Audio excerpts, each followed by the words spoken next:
कर्मचारी आए और अपने कार्य का ब्यौरा प्रस्तुत करें। महाराज, आपकी दया से तमाम प्रजा खुशहाल है। इस मलिका में भी सर उठाने की हिम्मत नहीं कर सकते। सभी अधिकारी अपना कार्य खूब दायित्व के साथ कर रहे हैं।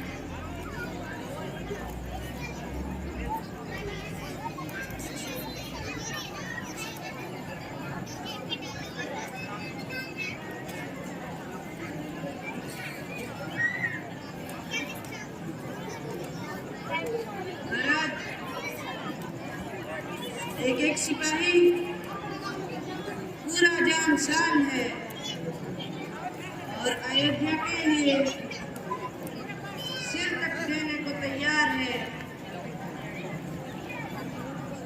महाराज,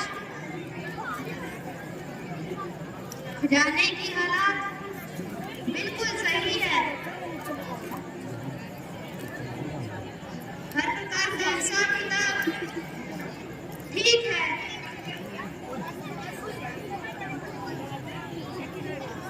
अयोध्यापति तमाम जमींदार हर प्रकार की कठिनाइयों से दूर है। तमाम लगान आदि सभी आत्मनिर्भरी से किए जा रहे हैं। तो ठीक है, सभी कर्मचारियों पर मुझे पूरा विश्वास है। आप लोगों के अच्छे कार्य से इस राज्य में हर तरह से प्रकाश है। मैं पूछता हूँ, आपने कोई मनुष्य सामंत और चापलूसी से कार्य तो नहीं कर रहा। महाराज, हमें हैरानी है, आपको हमारी ईमानदारी पर इतना शक है। मंत्री जी, आपने कुछ तबीयत बहुत बेचैन है। महाराज, ऐसी क्या बात है? मंत्री जी, बात तो कुछ भी नहीं। तू बेचैनी बहुत सुखाए जा रही है। महाराज,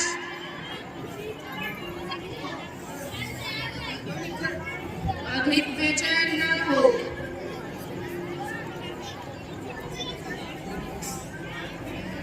शीघ्र अपनी बेचैनी का कारण बताएं। मंत्री जी, रात मैंने अजीबो-गरीबो स्वप्न देखा जिससे हम बहुत परेशान हैं।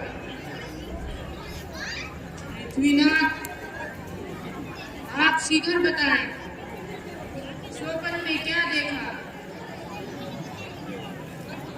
स्वप्न में हमें ऐसा मालूम हुआ, कुछ गांवों और बछड़ों पर शेर ने हमला कर दिया। बछड़े अलग से रो रहे थे और गौएं अलग से, और हमसे यह सब देखा ना गया। हमने उन्हें शेर से छुड़ाने के लिए हाथ में धनुष उठाकर चल दिए। हमको इतने में नींद खुल गई और सुबह हो गई। महाराज, संसार में स्वप्न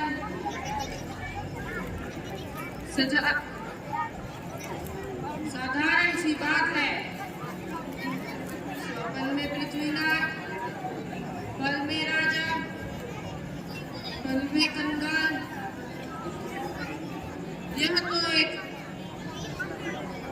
विशेष बात है, आप चिंता ना करें।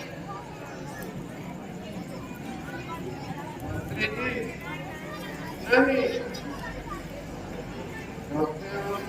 ये स्वप्न देखा है, हम तभी से बहुत परेशान हैं, हम शायद ही नहीं समझ रहे हैं। पृथ्वीनाथ, आप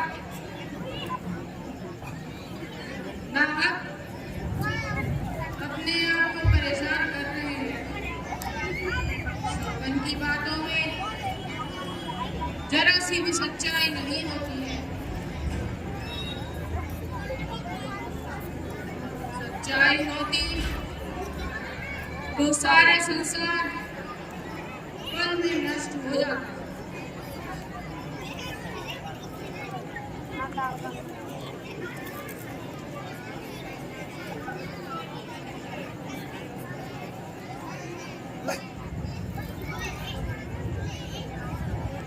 राजनपति महाराज, रघुवर भूषण, अयोध्यापति महाराज की जय हो। पृथ्वीनाथ, मुनि विश्वामित्र जी,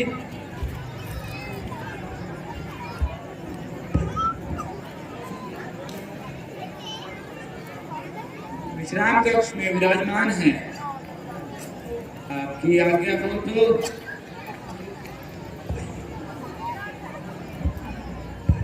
आपकी आज्ञा हो तो ये संदेश उन तक पहुंचा दूं। विश्वामित्र जी तुम्हारे हैं। हाँ पृथ्वीनाथ, मंत्री जी, आप उन्हीं के साथ के लिए इनके साथ जाए और उन्हें आदर करें, यहाँ ले आए। मंत्री जी,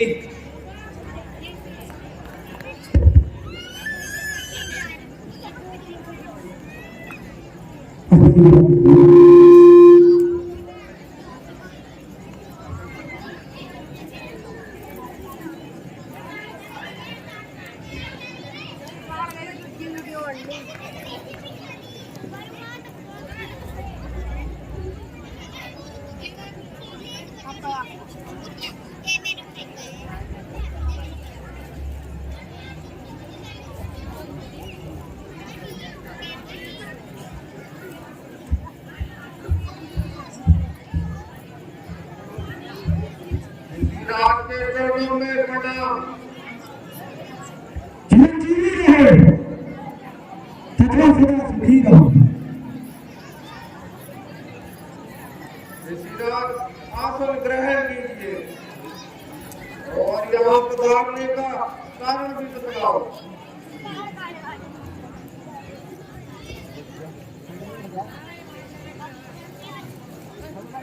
यदि इस सेवक से कोई सेवा हो तो जल्दी बताइए।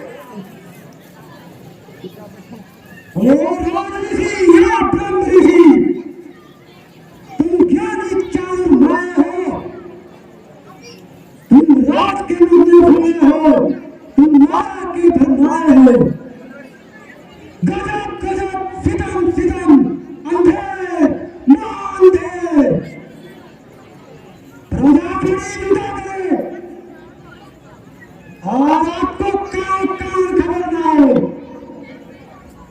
राजन, गंगा पार के इलाके में राक्षसों ने आग मचाई है। इसका हम शब्दों में बयान नहीं कर सकते। यात्रियों की पत्नी और बच्चों से लूट कर उन्हें मौत के घाट उतार दिया जा रहा है। सारा इलाका मारीच के हाथों दुखी हो रहा है। उसका साहस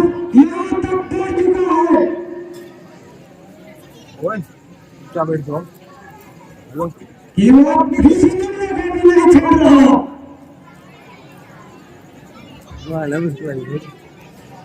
यहाँ तक कि हम यज्ञ कर रहे थे और उसे हर प्रकार से बचा रहे थे,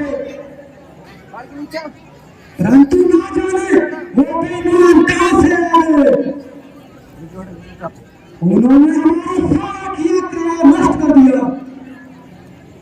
यहाँ तक कि हम भी उन्हें मां शादी होकर खाएंगे।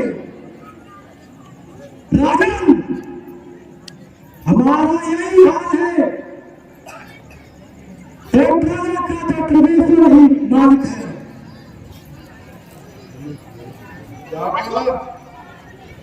हमारे राज्य में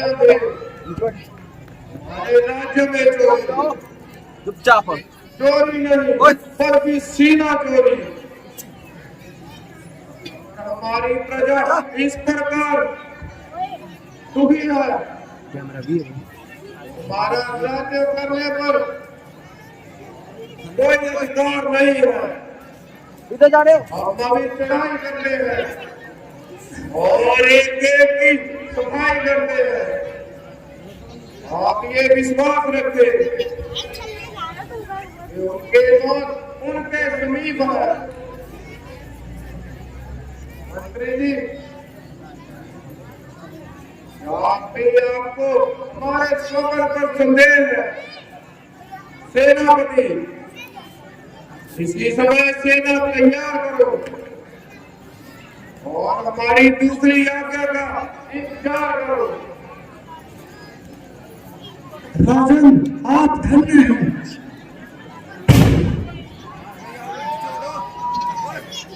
संसार में आप जैसे धर्मात्मा राजा की जरूरत है। आपको कष्ट करने की क्या जरूरत है?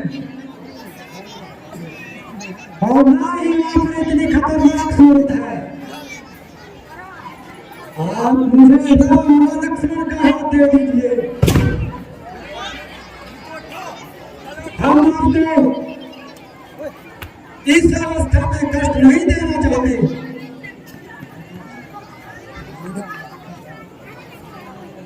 इन अत्याचारियों का नाश करना इनके लिए साधारण सी बात है। ईश्वर की कृपा से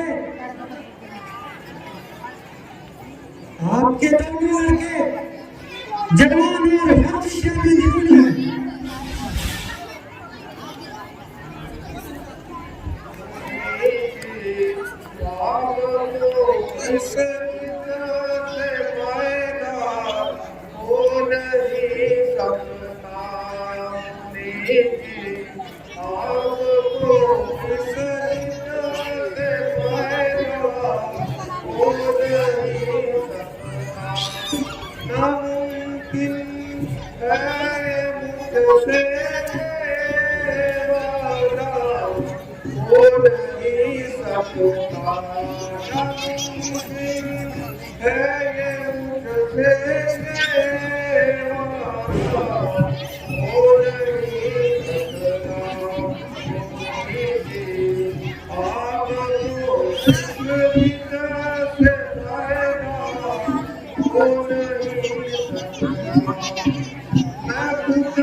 Thank you.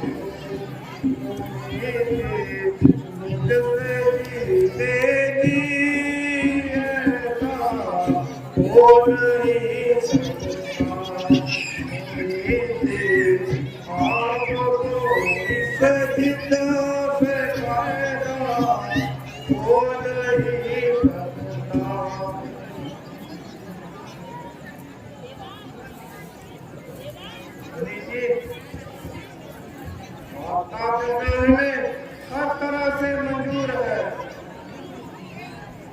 आपका ये हट करना बिल्कुल फिजूल है। कुमारों को आपके साथ हमारे जैसे चालबाज राक्षस के साथ लड़ने के लिए नहीं दे सकते। लोग क्या कहेंगे? राजा ने भय के मारे बच्चों को भेज दिया और अपने आप अयोध्या में बैठा रहा और आप स्वयं ही बुद्धिमान हैं।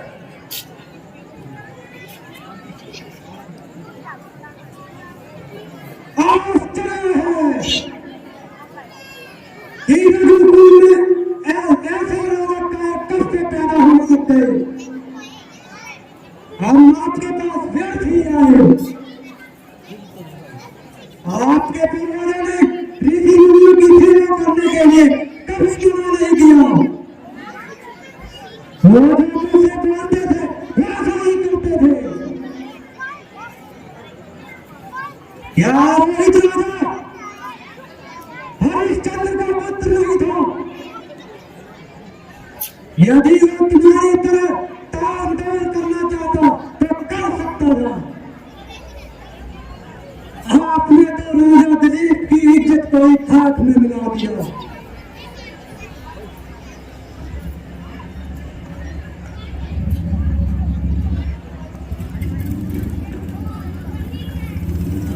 मुझे ना आपकी आवश्यकता है और ना आपकी राजकुमारों की।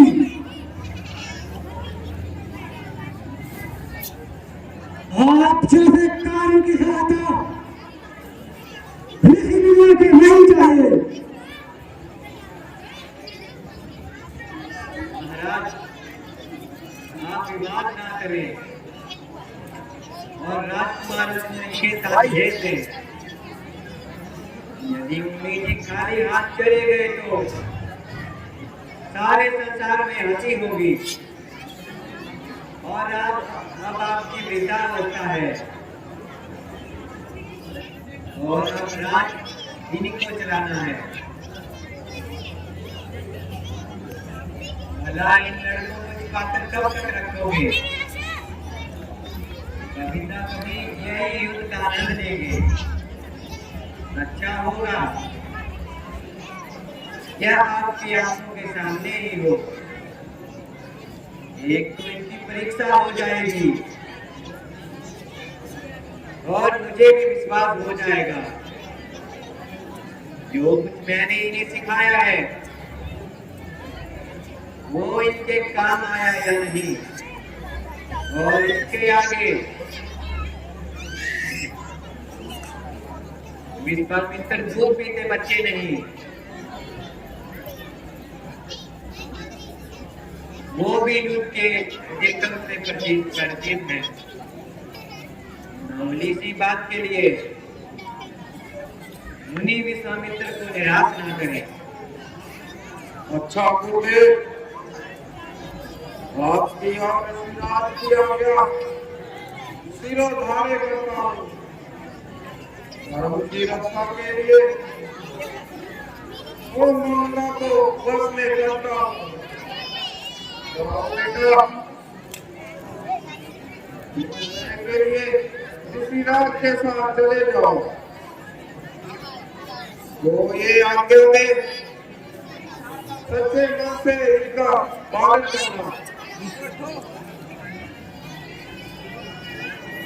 इसलिए महाराज इन दोनों का मैं आपके हाथ में सौंपता हूँ। मुझे आज्ञा है उम्र भर की जो कमाई है बड़ी मुश्किल से ईश्वर ने इनकी शकल दिखाई है।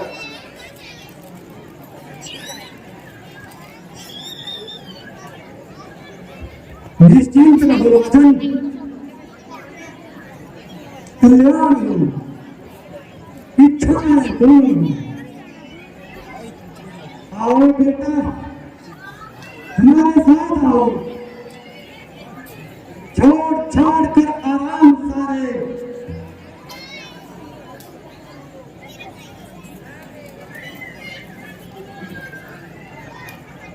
कुछ देर के लिए हमारे साथ आओ।